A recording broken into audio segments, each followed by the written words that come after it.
The Hawks kicked off the new season in the now traditional hawkball way, thanks in part to a ridiculous display from the finally injury-free Will Day.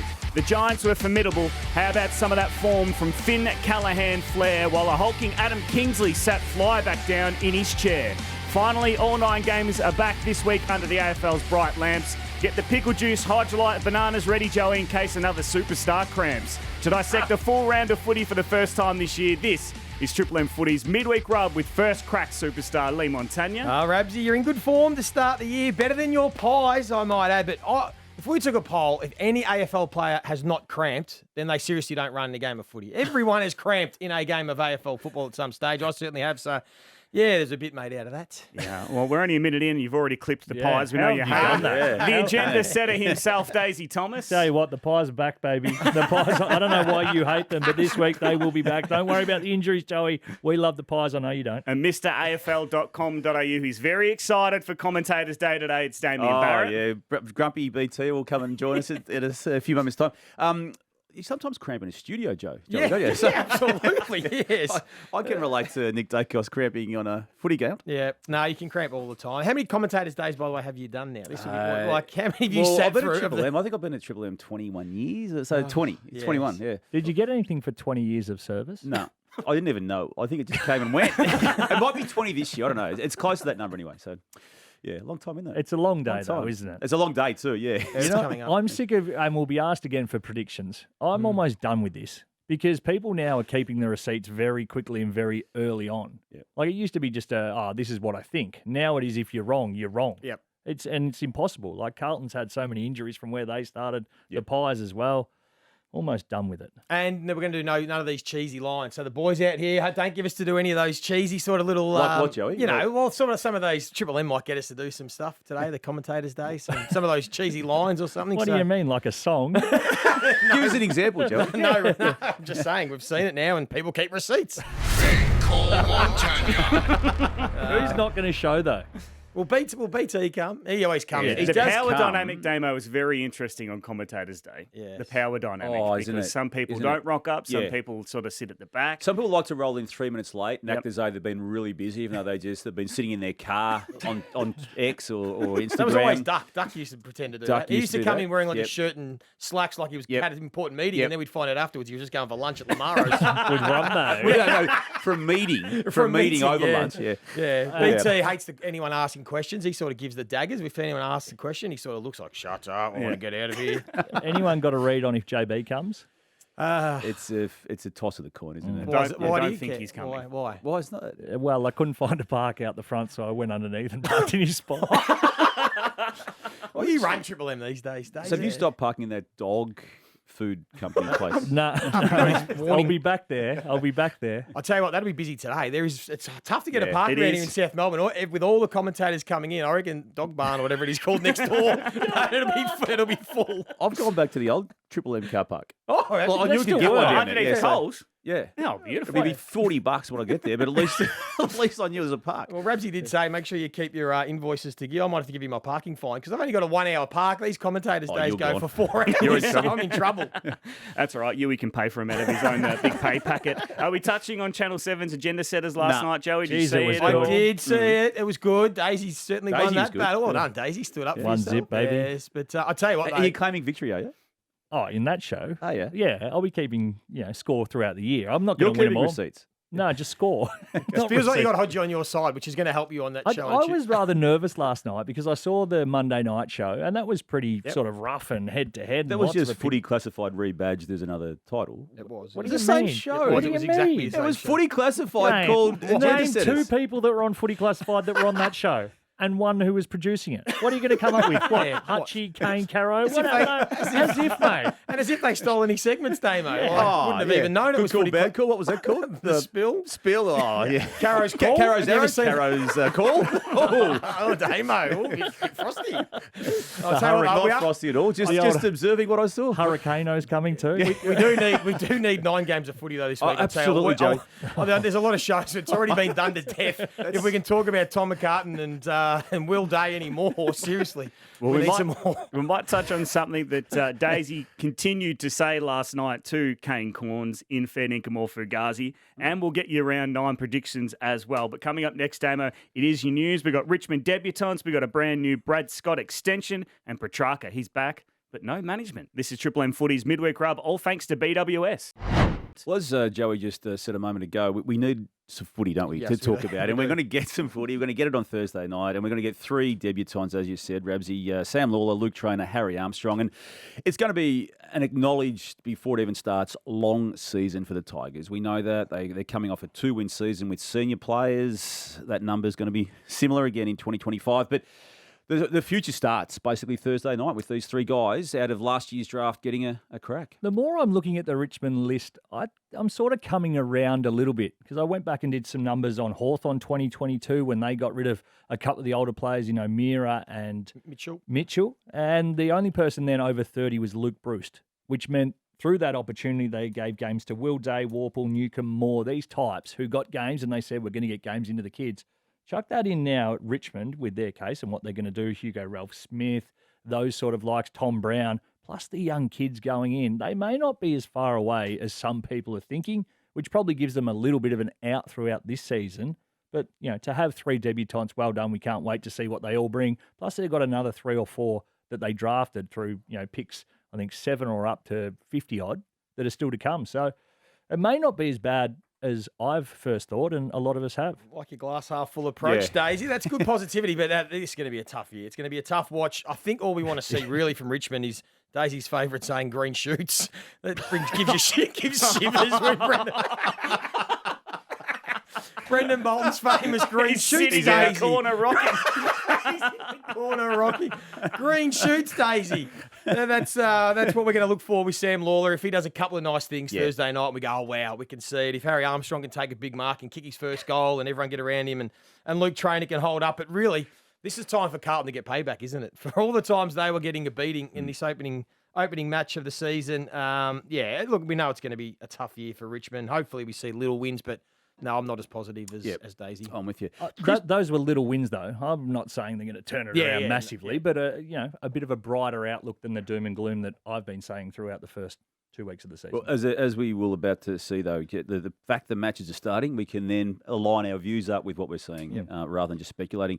Christian Petracca, I've written a piece on AFL.com.au, just all this problem that has engulfed him in recent times, it does stem back, obviously, from the King's birthday match day incident and the trauma associated with it and the seeking out of the Melbourne Footy Club that he went on a personal path for and other clubs just saying, no, we don't want to take you under the current contract. And then the disharmony with his teammates, the disharmony with his own management group. He's officially severed ties with Connors Sports. And I just raise that because he's gone down a path of someone who's not accredited as an AFL player agent. Now, he's locked away contractually until 2029. But I just raise all that from the context of come Sunday, when he runs out for the Demons for the first time since that game, he's going to be able to do what he is most comfortable doing, and that's playing footy. And we just sometimes forget how already he has established himself as an all-time Melbourne great. There's a full-time best and fairest already on his CV, 2 best and fairests, all-Australian, I say, 4-time.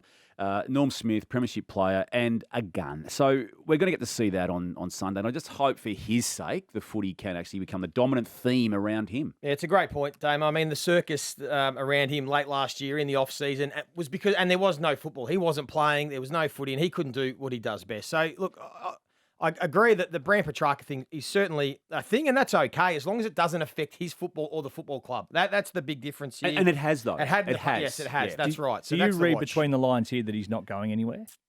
Well, 5 years still to run on the deal and now gone to look for more commercial deals, Brand Petracca deals? I think it's a great point because if he was still contemplating changing clubs, you would still need probably some strong in the same management. Well, there's another way. He's the best at it. Yeah. There's another way of looking at it, and I don't expect anyone to talk publicly about this, but he was on his own when he went to the market. With he was making his own calls.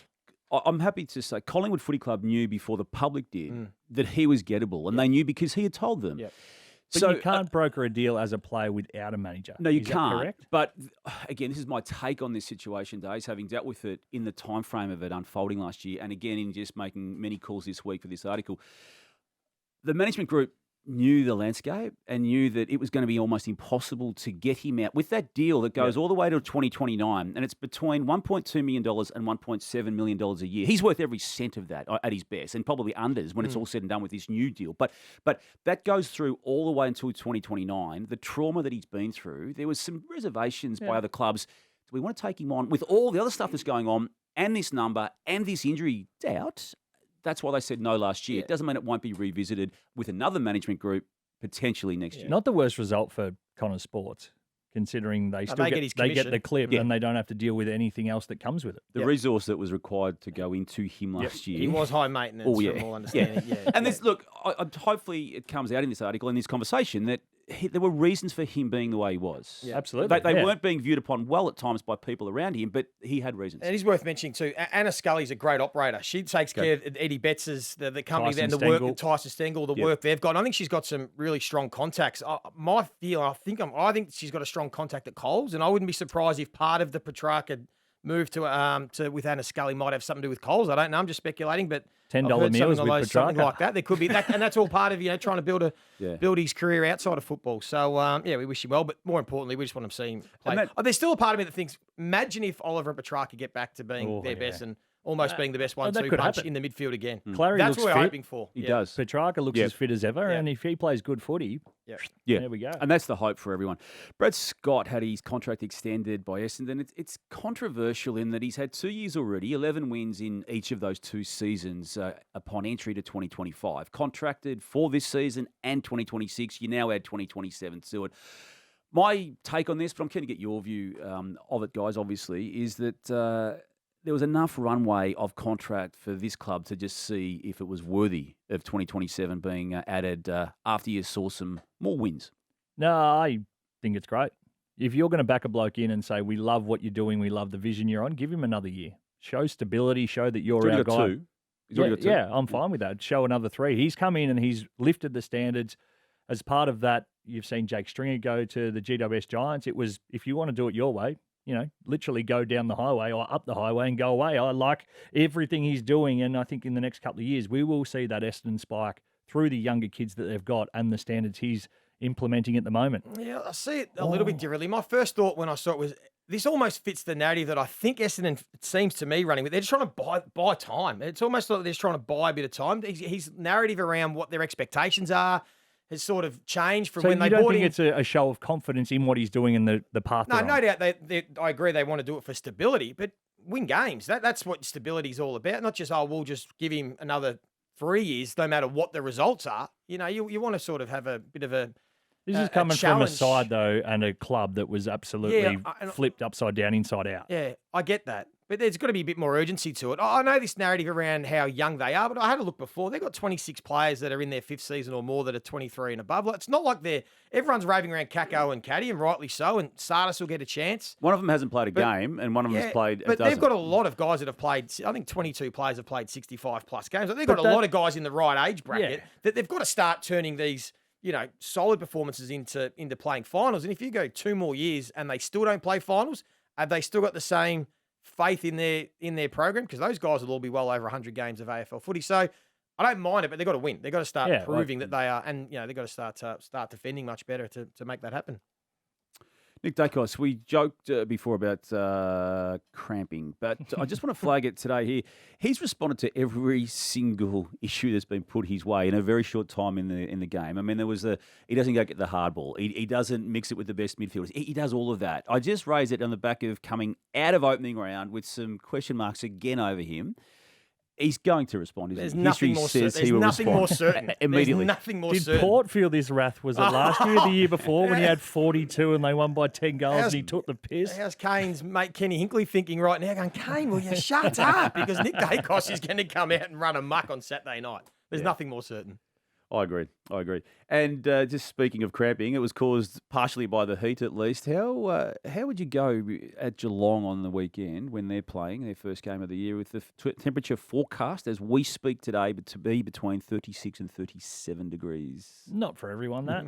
That probably helps Fremantle. It does. They've been training in that heat all summer. It was a long, hot summer over there, from my understanding, in Perth. So they should be used to it. It's been pretty hot Yeah. most of the time in Victoria too. Yeah. They didn't change the times they trained either over there in Perth. So a lot of times Melbourne clubs, if it's going to be 37, they'll get you in earlier. They didn't do that. So And they long sessions. They'll be long, hardened, I should say, not so long, but they will be hardened. We'll get your match prediction for that huge clash between Geelong and Fremantle soon on Triple M Footy's Midweek Rub. But up next, it's fair income or Fugazi. By the way, need some game day bevies before the bounce. BWS is here for it with the right drinks, real cold, real close. See BWS website for store locations. Well, that BWS stats got me thinking. Damo, without Marcus Bontempelli, North are a chance this weekend. He's going to do it. He's going to do it. Come on, Damo. Come on. Fair income. Yes! I told you we'd get him to say something positive. But Shit! Well, there's a but. one. Hang on, there's a doesn't mean but. they will win. Just means they're a chance. They're a chance. You're telling me they're a chance? I like it, Damo. To start. We're getting somewhere. That's as good as we've got. Joey, Yes. Laura Kane's all but ruled it in for the foreseeable future, but the AFL needs to rethink and revitalise opening round. Oh, this is as obvious as Nick Daicos bouncing back this week. Of course they do. I just hope the AFL aren't too stubborn on this. So even people up in AFL stubborn. Yeah, I know. Would you believe it? Even people up in the northern states. I think there is a much better way to do it. You're just compromising the competition too much by doing this with only playing some teams, and there's a much better way to do it. I agree. Damo, from one game this year, St Kilda were right to offer Finn Callaghan $17 million. Fugazi, they should have offered him 20. Now, look, he's had the Rabs on him for a number of years already. We saw it franked in that very first offering of 2025, and they're going to regret him saying no. I'll put it out. I didn't really think he was that good of a player. I'm going to until- go with you. We'd seen glimpses. Yeah. We'd never seen him put it together like that. And that was as good as it got on the Yeah. weekend. If he did that all year. Did we top know he five. had the speed and explosiveness? Yeah, that's what we've seen, and we've Right. seen it in glimpses. Maybe he just We saw hasn't- it in finals. Yeah, we have 2 years ago. Yeah. But he hadn't done it consistently. No, I agree and with that. maybe it's because he's played a bit more wing and hasn't been as pure inside. But without Tom Green there, he got the chance to be the number one midfielder. And boy, oh boy, was it good. Daisy, it's way too early to ridicule Collingwood's trade and free agency tactics. Yeah, that's fair dinkum. We need to see what happens throughout this season and the win-loss, if they can get back to playing finals footy and what sort of impact the new recruits come in. For what it's worth, I love that they've gone down this path. And, it is the Geelong. Would you rather be in a spot to compete for the next 3 or 4 years and continually doing that? Or do you go down the no, we want draft picks and we're happy to concede we won't be as competitive all year for me? Damo, potential starting midfield of Gawn, Oliver, Petracca and Viney is a sight for the sore eyes of Melbourne supporters.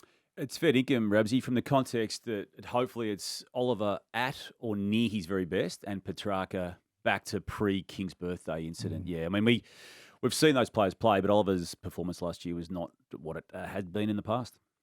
Joey, Fremantle have a huge chance of making an early statement down in Geelong.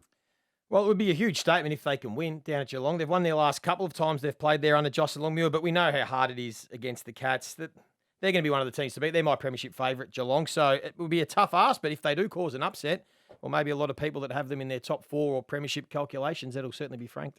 Seen it again over the last 24 hours with Carlton and Elijah Holland's Daisy. Clubs are way better equipped to look after players struggling with personal issues these days. That's fair income as well, and the resources behind that at club level, and then the understanding that players will need at times to step away to get themselves right. I think it's a massive step in the right direction. There's still work to be done in this space, and that would probably, for me, look like more support before it gets to this point. But no, I agree with that fact in full.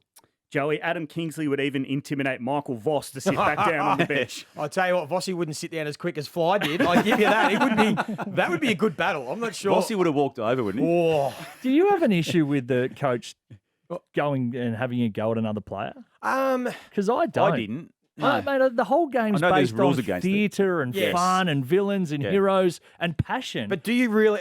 I If agree, you but do you don't- really want a coach that's going to sit on the bench chipping opposition players? But if you don't go down or cross any of I know, the but do you routes, want the that? race, Would religion, you like if you sexual were running out on orientation- the, if you were running on the wing and the oppo coach I was would just, love it. if he's not swearing, he's just giving you a bit of lip. I got no Yeah, issue with it. yeah. And the game is passion. When you take the passion out of it on a Tuesday and you give him a fine, you're like, oh, well, you probably shouldn't have said it. But Yeah.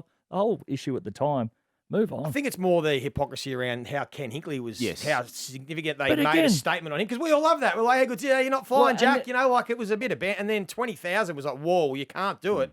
And first game of the year, we have it, and it's like, nothing to see here. So it was more just when it was the actually double standards. in game. Yeah, it was in game. It was more I don't volatile. care either. 20,000, and then it's the last game of gather round. Port Adelaide taking on Hawthorn. Yes, The exactly. AFL's making more than 20,000. Yeah. Give the cash back to Ken. I agree. Damo, after this start on Friday night footy, the only way is up for Triple M in 2025.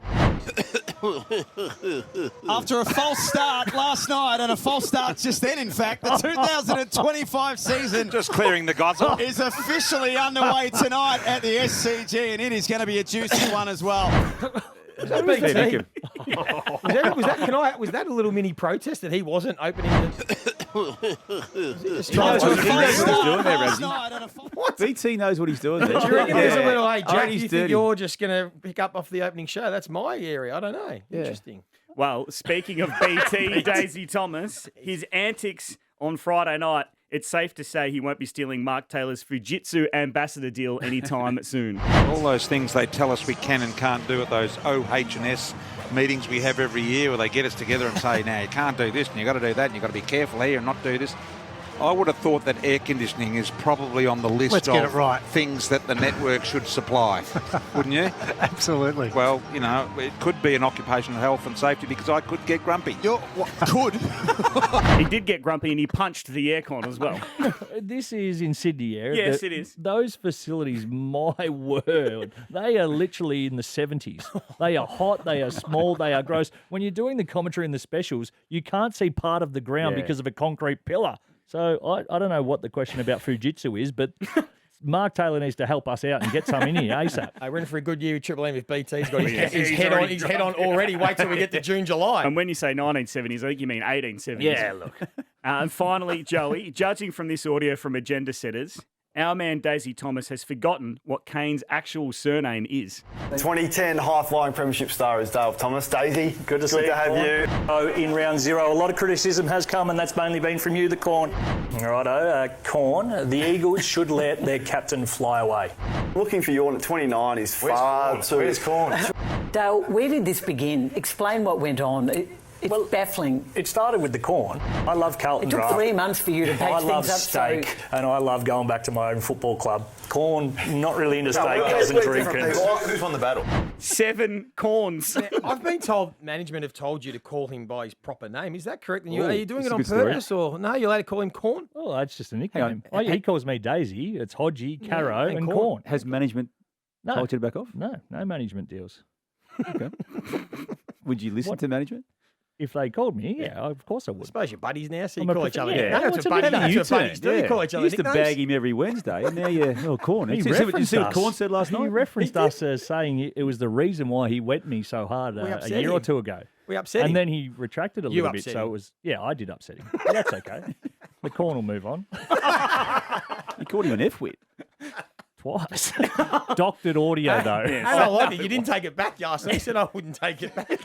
I did that. It was on audio. I've never been great at apologies, Joey. It was AI. That's what you had to go Yeah, for. yeah, It was it was AI. A round one predictions Deep fake. are coming up next. This is Triple M Footies. Midweek Rub, Joey, Daisy, Damo. You can catch every game across round one on Triple M and the Listener app. Did you say round rub? I think I did say round one on round Take one that out later on the on, Robbie. Listener app and Triple M, including Thursday night's blockbuster between Richmond and Carlton, Joey, at the MCG. Question is by how much? That's what we're looking for. Is it sort of 50, 45? What's a or is pass it mark for Richmond? under 50? Under 50. I think it'll be over. But if they can get it within that, that'll be a good job. But I think be 60, 70 points. Without Charlie Curnow. Yep. Yeah. That's where we're at, isn't Hopefully I'm wrong. it? It's hard to disagree. Yeah, it's very hard to disagree. Hawthorn versus Essendon. That's a juicy encounter on Friday night, Damo. It is, isn't it? And we saw what Hawthorn did, just the ultra-serious Hawthorn last week in Sydney. I thought they played that game beautifully. I just can't see why they won't carry that form out of last year into opening round, into this game against Essendon. So Hawks for me. I'm excited to see what the Bombers bring. And I'm going to put them as my roughie for the week. I'm going to tip the Bombers in an upset. Okay. Good and one. if they bite me in the backside, I probably will rule a line. Now, I was going to say, I hope the Bombers show up to play and it's a great game. I'd love for this to be the game of the round, but they'd want to be good to beat Hawthorn. Don't think they can, but hopefully they put up a good fight. Geelong versus Fremantle down in the heat at GMHBA Stadium. Days. Yeah, I'm going to tip with Fremantle in this one. Again, I like the heat. I like what they should be doing and where I have them this year. Geelong Geelong always formidable down there. They're professional. We know that. But Fremantle need to start taking these scalps if they are to be the top 4, top 2 side that I think and a lot of us think they are. I think the percentage option on this tip for a first showing for both clubs this year is the Cats. And I don't like being conservative in tipping, but tipping the Cats at Geelong is a pretty surefire way of been playing the percentages over many, many years. Yeah, Cats for me. Love my Dockers, but I have to agree with Damo. If I've got Cats as my premiership favourite round 1 at home, I'll probably have to tip them to win. Sticking with you, Joey, the grand final rematch, Sydney versus Brisbane at the SCG. Yeah, good one. I'm going to go, again, the percentages. I'm just thinking Sydney with already a game under their belt at the SCG, Brisbane with a bit of an interrupted pre-season, maybe just a little bit slow to start the year because of the off-season they've had with injuries and the shorter pre-season. Just because of that, I think Sydney will bounce back. I don't think the Tom McCartan thing they'll do it again because Brisbane's tall forwards aren't really going to be a factor. So I think Malikan and Blakey and Rampy can probably take care of them. I'll go Sydney. I'm going the Swans with a slight degree of confidence, weirdly enough. I didn't think they were horrendous last week. It was a 20-point margin in the end. I know the Hawks got them and they controlled it late. I didn't think it was a disastrous first go for Dean Cox. So Swans for me. I'm on the Brisbane train in this one. I still think Errol Goulden is going to be a massive story as to how he's going to be missed for that Sydney side and especially how he brings the ball out of defence mainly. They got stuck there a couple of times. 45 kick. It was the lizard or nothing, really. It was a lizard taking off or it was bust. So for that reason and a couple others, I'm going to go with the Lions. Bulldogs versus North Melbourne at Marvel Stadium, Damo. Bulldogs. No, I'm sticking Despite the injuries, I'm sticking with the Dogs. Yeah, I'm backing Bevo in. Same.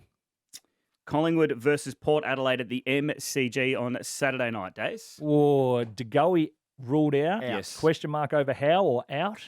Question mark. Test. Test. Nick And Daicos, Josh Daicos unfit. test. Yeah. Josh Daicos test. Unfit, is he? He's in America in November, apparently. You can't do that. Yes, 10-day training camp at the Nike facility. I will be sticking with the Pies with little confidence. Same theory as the Sydney Swans. Pies will bounce back and get the win. What about Adelaide versus St Kilda, Joey, to kick off the Sunday games? Yeah, this is my certainty. Adelaide. I just think I think they'll be up and about early. Sorry, Saints. Yeah, I know. I'm going early. I did the Adelaide-Brisbane pre-season game. They look like a completely different team, the Crows. With the new additions, they look more formidable. They've got more firepower. I think Adelaide will be in for a good year, and they'll start off with a pretty good win against St Kilda. Geez, you've got a beautiful head of hair. Yeah, I know. I've always had a big head of hair. Yeah. Have you just noticed No, that? I just sort of noticed It's like now. steel wool. Yeah, it's gorgeous. Yeah, hasn't changed in 20 years. Looks like it's almost coming forward. Yeah, it does. It's very low. Yeah, I like it. Old threehead. Crows versus Saints. I'm tipping the Crows, but I just do not ever have confidence in that club. And I know what they've been saying over summer. Crows. And what? Three-head. Damo's a 5. Oh, come on. Sorry, Dame. You're just going a long way back. No, it's going a long when way you talk about forward. hair, I was about to say you won't be talking about mine. Or something. It's just an observation. You're giving Damo a drive by. Crows, please. Well, once you said mine, I was just looking at Damo's head and It's realised only hanging on. it's going. It's only He hanging on. just gave a sneaky little handshake. I'll save you, Damo. Huge matchup between the D's and the Giants at the MCG on Sunday. Geez, there's some good matches. Yeah. I'm going to go with the Giants, but to your question before in fair dinkum Fugazi, Rabs, the Gordon Oliver Petracca Viney situation is appetising from a D's perspective. But Giants for me, I loved what they did last week, and I reckon they're up and about clearly, and they'll bring that to Melbourne. I'm going to tip Melbourne. MCG, first up, no any reason, just with a gut feel that Melbourne might show up and surprise Giants and just throw the season into a bit of chaos already at round 1. Yeah, GWS with little confidence. Although they were bloody good on the weekend, I still, not so sure. Battle of the Coasts to finish off round 1. West Coast versus Gold Coast, Days. Gold Coast. Confidence. Confidence there in the Gold Coast Suns. I've been pumping them up. I'm chips in, so therefore I'll be tipping them all year, and hopefully they don't let me down in what is a game they should be winning if we're to take them seriously. This is my roughie. I'm giving West Coast a chance. First game, new coach, Andrew McQualter, Gold Coast record on the road. They'll be nervous. I think maybe West Coast catch them on the hop and beat them. Roughie. Gold Coast for me, but no confidence in that team. Right, 1 on Fivehead. This has been a massive version of Triple M Footy's Midweek Rub Apologise, Damo. with I Joey, started this. Daisy and Damo. You can catch all games across round 1 on Triple M and the Listener app. Starting tomorrow night with the Thursday Rub, Jack Everett, Daisy Thomas, Isaac Smith and Jay Clark ahead of Richmond versus Carlton at the Triple MCG.